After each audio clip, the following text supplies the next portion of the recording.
Hey everybody, how's it going? It's Intangier again.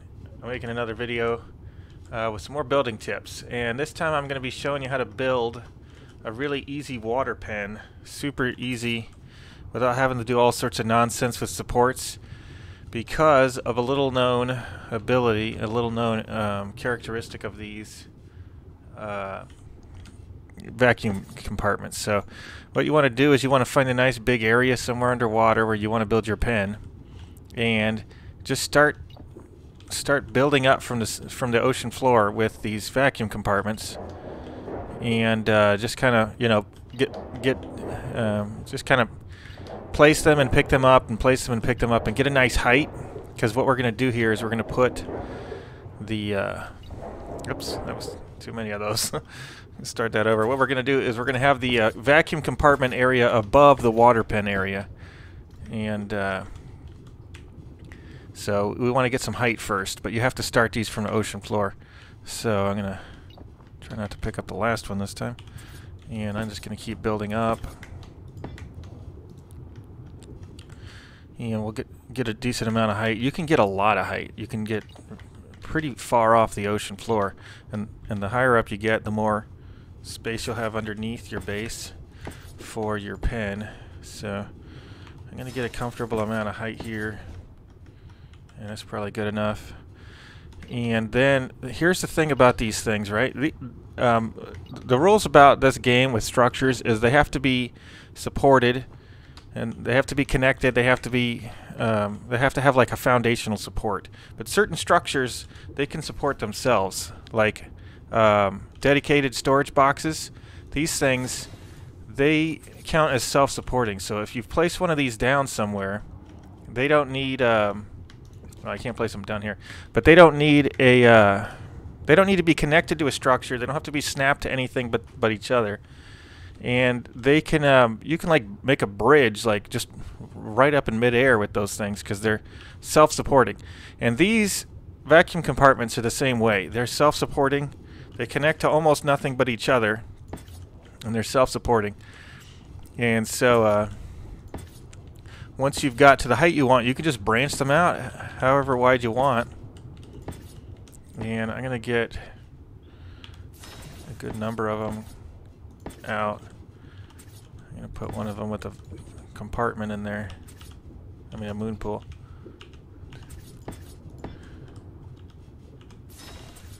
Alright, that's probably good. And I'm going to put a generator down here. Plop it right about there.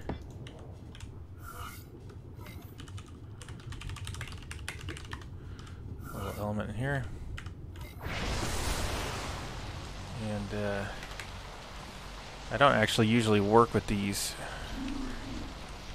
but I've been playing around with them lately because of some really cool characteristics, which is what I'm getting into here now with the self-support.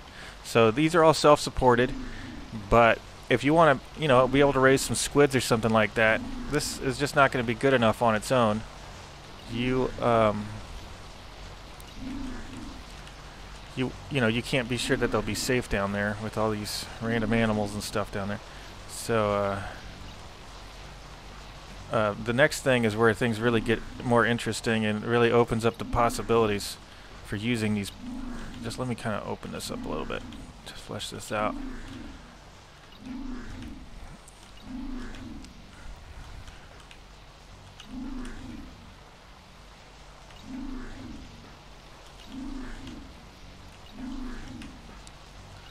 Alright, now we got a nice compartment in here. Let's see if I can put a teleporter in here.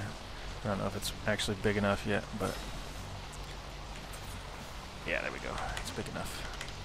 So I'm gonna plop it right about, yeah. Alright, now we got a nice teleporter, so we'll be able to, oh, wow, that went right out the edge. Oh well.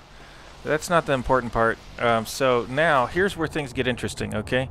So we have this self-supported vacuum compartment down onto the ocean, but it's not good enough for raising things in yet. So here's where things are good. We're going to add a giant metal hatch frame. We want giant metal. I think it's the only one that works. These will actually snap to vacuum compartments, which is pretty significant. Now that I've got a snapped frame, I can snap regular structures to that, and I can you know, keep building on from there. So basically, with that, I can build a whole structure down here, and it's all going to count as supported because it's connected to structures that count as supported. These vacuum compartments.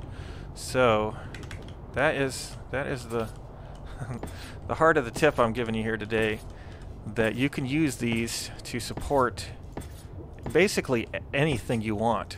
In this case, I'm using a water raising pen. So I'm going to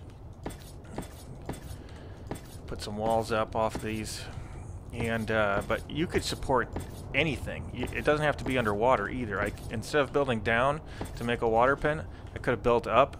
I could have put this right on the ocean surface and then built up and then had an easily supported base without having to use pillars on the ocean floor. Because trying to run pillars to the ocean floor, if it's all uneven, it is a giant pain in the ass. You gotta have a ton of pillars. It's super irritating. It forces you to do a build order that is less convenient. But with this, I can basically do it a lot more easily. And I could just keep going on like this, but it'll take a while to fill it all in. So I'm not going to do all of that, but just to show you, I can come in on the bottom here. Hold on, let's do it a little different. Go down one more, and I can take this off. Now this will be the bottom of the pen, and just to show you that it will let me go all the way across the bottom of my pen area.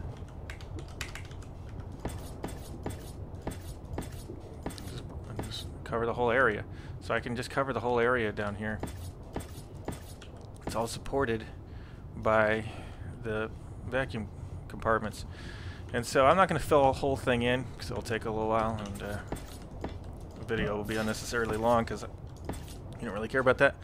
But that is the tip for you right there. You can support structures off of these vacuum compartments, above or below them. It just has to be vertically on the same sort of level. If you go too far out, just like regular structures, it will say it requires nearby foundation support because you're out of range of that moon pod you know, vacuum compartment support anymore. But yeah, as long as you're within a few you know, a few ceilings worth, a couple of ceilings worth of space, then it will let you build. And I've actually used this for building bases on the surface of the water before. You can basically, you know, pillar up with these vacuum compartments up to near the surface. Use one of these hatch frames and then start building your structure off of that. And it's a lot easier than pillaring all the way down to the ocean floor if it's pretty far down. There still is a height limit. You can't go more than 60 structures up off the sea floor, just like, you know, normal. But instead of having to have pillars that go all the way down, you can just have these things floating up like this. It's really handy. I don't think it counts as a bug. I don't think it's unintentional. You know, they allowed that snap, I assume, to let people in PvP defend their bases, because it lets you, you know, put a wall around them.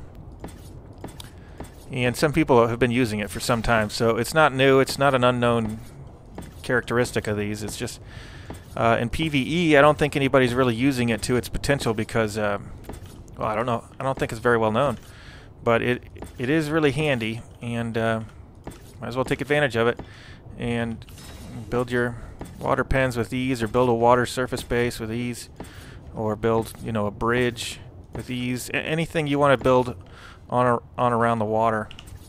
This is going to make it a lot easier.